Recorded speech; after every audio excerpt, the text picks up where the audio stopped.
Тәуекел. Ролан Сесенбаев. Көк сарайдың қақ төрінде бойын тік ұстап, қасқайып отырған қапсағай денелі, кең маңдай жарқырап ашық жүзі ойға шомған ыдырыс ат дәулі Рустани сұлтан алдына келіп жығылған екі жаушыға назарда салған жоқ. Ол көптен бері өз ойымен өзі болып үнсіз қалған. Қабылдауында отырған уәзірлері мен сарай қызметкерлері томсырайып көздерін сарайдың еденінен алмай бастарын төмен салып кетіпті. «Тұрыңдар!» деп бұйырды ыдырыс сұлтан. «Әл-Фараби қайда?» Орындарынан атып тұрған жаушы жігіттер әміршінің не дегенін толық ести алмай қалып еді.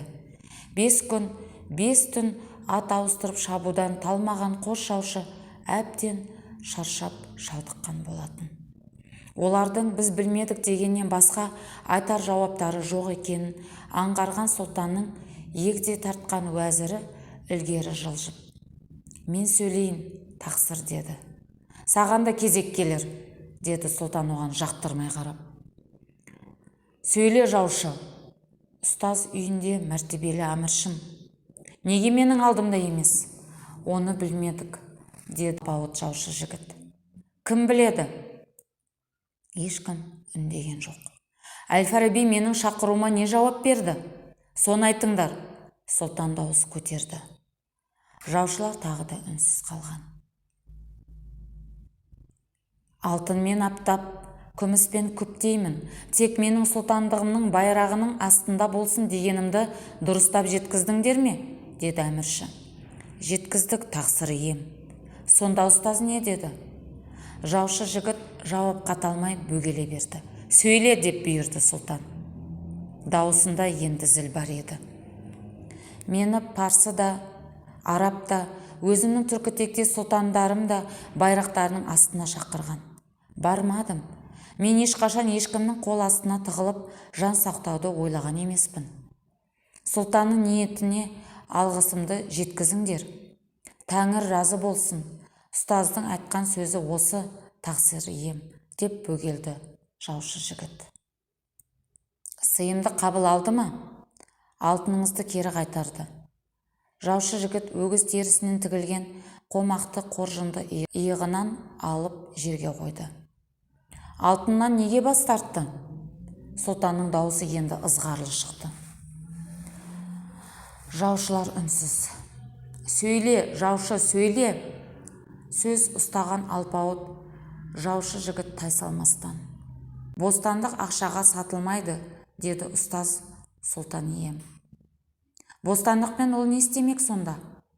«Тәңірі сүйген адам ақшаға да билікке де қызықпайды», деді ұстаз. «Енді неге қызығады?» «Еш нәрсеге. Тек Тәңірге жалбарынып жан суарады», деді. «Маған тағы не сәлем айтты?» Ыдырыс сұлтанның ақшыл жүзі түнеріңкі тарта берген. Жаушы жігіт жөткірініп алып байсалды даусымен сөз бастады. Бұл терең сөз еді. Терең сөзді жеткізуге ерікті көңіл, ер жүрек керек еді.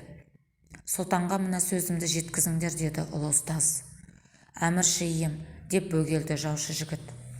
«Өмірімнің көбі өтіп, азы қалған тұста қиырға көшіп жалғыздық деген жалмауызға жалбарынып, жапа жалғыз жатып, өмірімнің мәні болған еңбектерімді аяқтамақпын. Тәңірден соны тілегем. Тәңірім тілеуімді берер тұста күндік тірлігіңе бір дирхемді жеткізсең тілеуіңді берейін дедім. Мен келістім. Тәңірім тілеуімді берді. Ыдырыс сұлтанның сөз төркін ұғатынын маған жазған хатынан таныдым. Ал керісінше сөзімді ұқпаса, жаушы жігіт бөгеле берді. Әбу Насыр Мұхаммед ибн Мұхаммед Әл-Фараби үшін Тәңірден тілеу тілесін. Сұлтанның менің айтқанымды істесе, Тәңір оған да жол сілтер. Сұлтанның ісін баянды қылуын Тәңірден мен де тілеп жүрермін. Осы сөзімді жеткізіңдер. Қалғаны Тәңірдің қолында, сұлтанның ықыласында». Жаушы жігіт басын төмен салды. «Бара беріңдер», деді сұлтан. Екі жаушы жігіт шегінген күйде есікке беттеді. Сарбаздар соңдарынан ерді. Ақылшы, кеңесші уәзірлері сұлтанның бұйрығын күтіп бөгелген еді. Әмірші оларға да қолын сермеді. Кең сарайда сұлтан жалғыз қалған.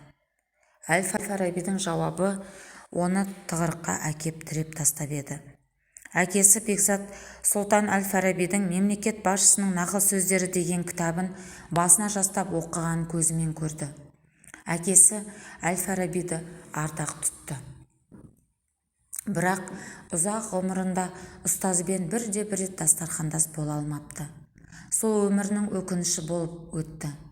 Әл-Фарабидей ғұламаға қоятын сұрақтарым көп деуші еді. Ол кезде жас сұлтанның жанын еш сұрақ қинамайтын. Ал қазір бұны да жауабы жоқ көп сауалдар қинайды. Ұзақ түндерді ұйқысы өткізеді. Терең өзеннің ағысына қарап күн кешеді. Қалың ормандай сұрақтар жанына бұғалық болып бұралған жанды жеген. Тәнді әлсіреткен. Сонан да ұлы ұстаздың қасында болуын қалаған Ыдырыс сұлтан ұстаздың басына еңсесі биік үй салдырып, жай күйін жөндеп, ерекше ырысты жағдай түзегісі келген еді. Ол шығыстың ұлы ұстазын әркімде қасында ұстағысы келетін білетін. Солардың алдын алғысы келген. Бірақ бұл көріпкел ниеті болар емес. Уақыт теңізде еркін жүзуді қалаған Әл-Фараби басына байлық емес, бостандық тілепті. Ат басындай алтынды емес, жезден соғылған дирхемді таңдапты. Бір күніме бір дирхем жетеді дейді, соны қанағат тұтамын дейді. Бұл қасиеті тәуекел еді. Тәңірге табынған адамның сөзі еді. Тәңірдей бұл дүниенің де, о дүниенің де ризығын қатар тілеген иманды сөз болатын. Тәңір оған тілеуін беріпті.